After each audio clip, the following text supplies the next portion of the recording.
السلام عليكم ورحمة الله وبركاته. كلانتي wanaagsan asxaabay meel kastood naga daawanaysaan. wararkii ugu waaweynaa ee soo dhacay tan iyo intaanu kala maqnaynayno barnaamijka ku soo qaadan doonaa. wararka aanu barnaamijka idinku hayno waxaa kamid ah Mareykanka oo sheegay inay baadi goob ugu jiraan askar ka maqan. haddaba askartaasi xagee lagu waayay? ma dhunteen? ma la qabsaday?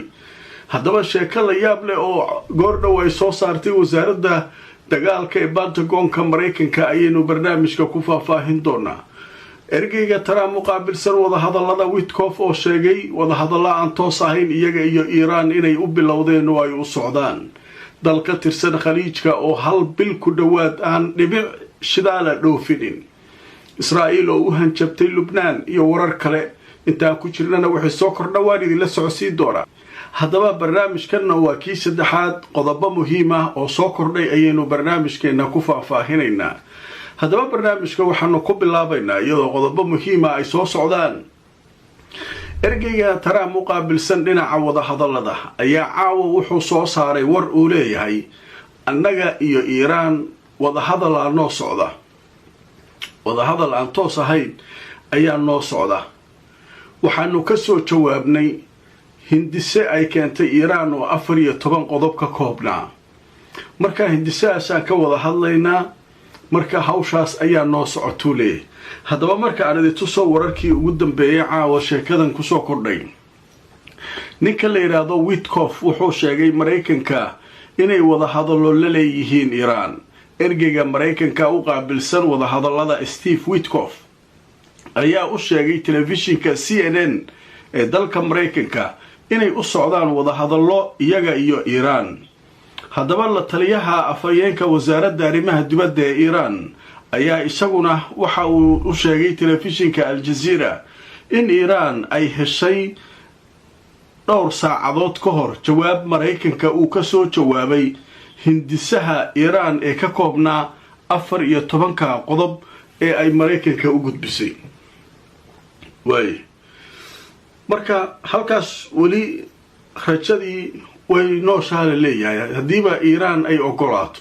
marka wada hadalladan inay socdaan iyo in kale Iran wali ma ka jawaabin, laakiin dhanka Mareykanka waxay leeyihiin wada hadalladaasa noo socda. Iran kaliya waxay tiri Mareykanku wuxuu ka soo jawaabay 14 qodob oo aan u gudbinay. marka arika wada hadalladu wararkaas ayaa ka soo kordhay.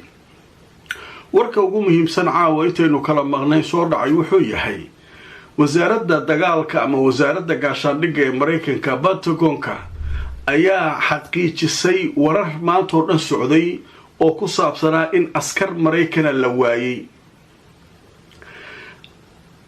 haddaba wasaaradda gaashaandhigga waxay leedahay 2 askari ayaa la la'yahay. maxay sameynayeen? xageeysi joogeen? 2 askari waxay joogeen dalka Morocco. waxay ka qayb qaadanayeen dhoolatus sanadkiiba taliska ciidamada Mareykanka ee Afrika uu soo qaban qaabiyo. dawlado badan oo Afrikaana kuwa Yuruba ayaa dhoolatuska ka qayb qaata.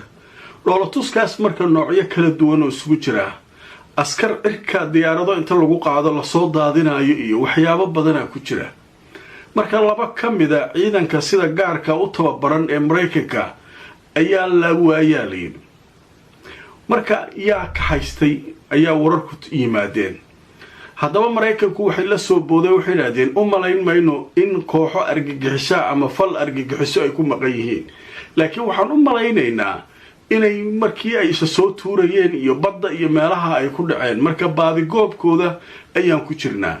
laakiin saacada ka hor baraha bulshada waxaa la sheegayay in Mareykanka 2 askari laga qabsaday oo cidda qabsatay aan la garanayn. askar in laga qabsaday dheheen kuwaan ayaga dhahay 2 wasaaradda Pentagonka ayada waxay leedahay 2. haddaba wararkii ugu dambeeyay tusoo telefishinka Al Arabiya wuxuu leeyahay mas'uul ka tirsan wasaaradda la yiraahdo Pentagonka ee dalka Mareykanka waxa uu sheegay in la waayay 2 kamida ciidankooda waxaana lagu waayay dalka Morocco. laakiin wuxuu yiri ma ahan wax xiriir la leh argagixiso sida uu leeyahay. haddaba ciidamada Mareykanka ayaa waxa la sheegay in ay bilaabeen oo ay aad u baadigoobayaan askarta ka maqan. askartan waxay ka qayb qaadanayeen dhoolatus ka dhacayay military waddanka Morocco.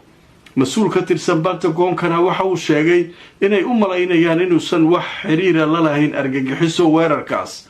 wakaaladda wararka ee Reuters mas-uul Mareykan oo u warramay isaguna waxa uu sheegayaa inay markaa aad ugu dadaali doonaan sidii ay bal u soo heli lahaayeen askarta Mareykanka ah ee la waayay ee ka maqan. marka qodobka isaguna halkaas kaga gudbaynaa. kulay wixii akhbaarada haddii qolo la tagtay iyo haddii la soo helo iyo iyaguna waa arki doonaa. dhanka kale khaliijka ayaa dhibaato fara badani ka taaganta. dowlad wadamada khaliijka ka mid ah ayaa bisha abriil ee hadda dhammaatay hal dhibic oo shidaala aan dibadda geyn. meelay marsiinayso male. kuwa kalaaba roon oo marmar iska barya iiraaniyiinta hal markab ii gudbi iyo waxbay dhahaan. tan iyada iiraan waa kala dhinteen. cilaaqadooda ma fiicna. marka meelay wax marsiinaysa male. waddankaas marka waxaa leeyahay khataruuba ku jira hadda. waddankii dhammaayo hodanka ayo qatarta ayo shidaalka haystay meeluu shidaalkiisa marinaa male. saldhigyada ugu badan ee Mareykankana meeshuu soo siiyey inay difaacaan. Mareykankii wax difaaci lahaa isagiyaa mari weysanba meesha. marka imtixaana ku dhacay dalkaas.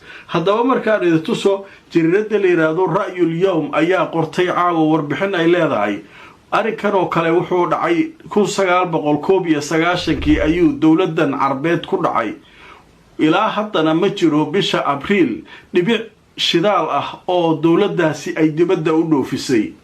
haddaba warbixinada la helayo wakaaladaha wararka waxay cadeynayaan in dowladda Kuwait ay markaa dhibaato xoog leh ka soo gaaray bishii abriil dagaaladii dhacayay iyo mushkilada ka jirta marin biyoodka Hormuz iyadoo markaa hal dhibic oo markaa shidaala aan dibadda u dhoofinin. haddaba dhibaatada ugu badan dowladaha ay soo gaareen waxaa ka mid ah Kuwait iyo Qatar iyo Bahrain iyo Ciraaq. marka waa la kala culus yahay. Sacuudigu isagu wuxuu haystaa dekad kale oo dhanka badda cas Jidda iyo u furan u leeyahay.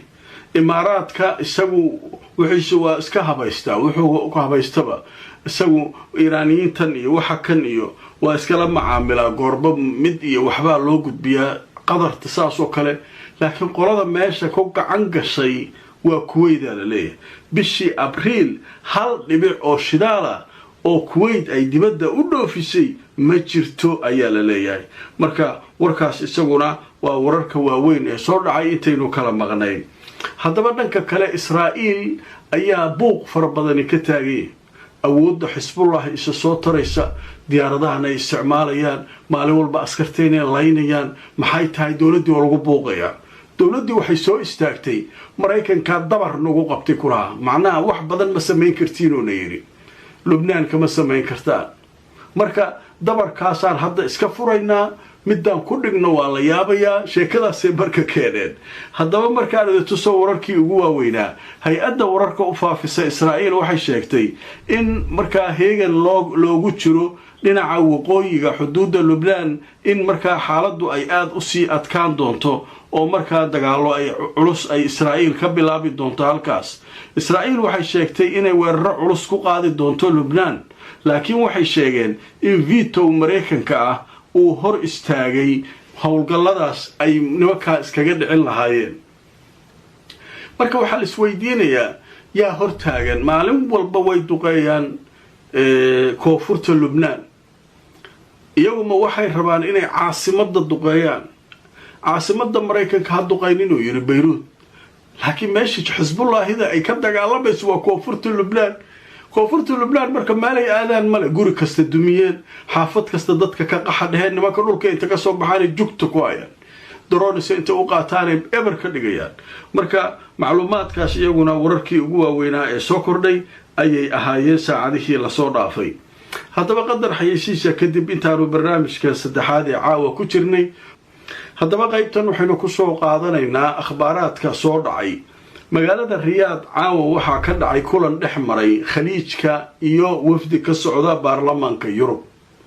golaha iskaashiga khaliijka xafiiskooda wuxuu ku yaalaa magaalada riyaad wafdi yurubiyana tegay khaliijkii waa cabaadayaan waxay leeyihin yurub haddaad tihiin maaragtay nacaawiya xaaladda waa nagu xun tahay kuweydoo kale waxba ma dhoofin qatar iyo kulli waa la yaaban yahay maxaan ka qabanaa iiraan maaragtay arrinteeda iyo wada hadallada maraykanka xoogga hala saaro nimankii khaliijiyiinta ah waxay afrika iyo carab iyo soomaaliya iyo ku baashaalaan hadda iyagay haysataa yurubay baryaan yurubta ay baryaayaan nimanka waxaa isleedahay markaan caqli badan ma jiro carabtaan yurubta ay baryaayaan waa nimanka ooyaya maraykan waa idinka baxaa markuu yidhi hadda jarmalka waa qaylinayaan waa cabaadayaan naato la hadal maraykan soo ku baxayaa nin trump layidhaha wuxuu leeyahay anaaba idin waardiyey waa idinka qaadanaa idinkii nimankaas marka nafta hayso ayay naf ka raadinayaan